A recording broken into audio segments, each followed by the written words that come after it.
देखिए, आप जिस तरह से पूछ रहे हैं कि इस मतलब जो मंत्रिमंडल का विस्तार है, उसका क्या फ़ायदे और क्या नुकसान है, तो देखिए नुकसान तो इसमें तो कुछ मुझे ऐसा दिखाई नहीं दे रहा है। थोड़ा-सा ये है कि वर्चस्व वाली बात है कि एक पार्टी का पलड़ा थोड़ा ज़्यादा भारी हो गया है और एक का थोड़ा-सा हल्का है और इसके अलावा तो कुछ है नहीं। लेकिन इसमें सबसे बड़ी बात क्या है कि और बीजेपी की क्या डील क्या हुई?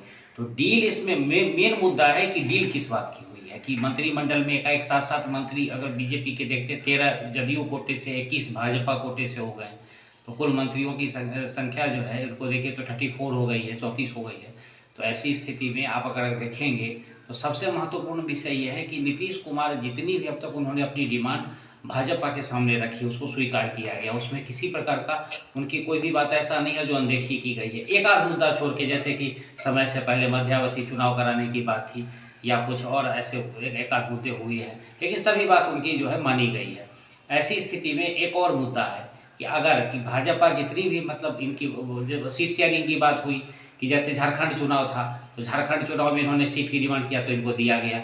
उसके बाद दिल्ली चुनाव जब सामने आया तो इन्होंने कहा कि भाई दिल्ली में हम भी चुनाव लड़ेंगे। फिर उन्होंने कहा कि ठीक है भाई, दिल्ली में आप चुनाव लड़ना चाहते हो, बुराड़ी की सीट इनको दी गई। अब देखिए, अब सबसे बड़ी बात क्या है कि चुनाव नज़दीक है, हो सकता है कि समय से थोड़ा-सा पहले भी चुनाव हो जाए, जो स्थितियाँ बन रही है अभी।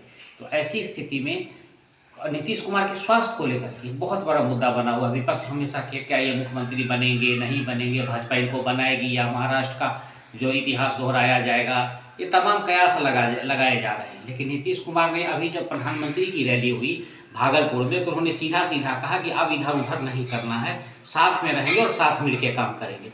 तो इस स्थिति में अगर आप देखेंगे तो आप लोग का क्या, तेजस्वी यादव क्या बयान दे रहे हैं कि निशांत के आने के बाद हो सकता है कि सब कुछ क्लियर हो जाए। तो यही श्योरिटी चाह रहे थे नीतीश कुमार कि अगर हमारी कोई तबीयत मेरी कोई तबीयत बिगड़ती है या किसी प्रकार का कोई दिक्कत होता है, तो उस स्थिति में जदयू ही नेतृत्व संभालेगी, भाजपा सहयोग करेगी। ये सबसे बड़ी खबर है।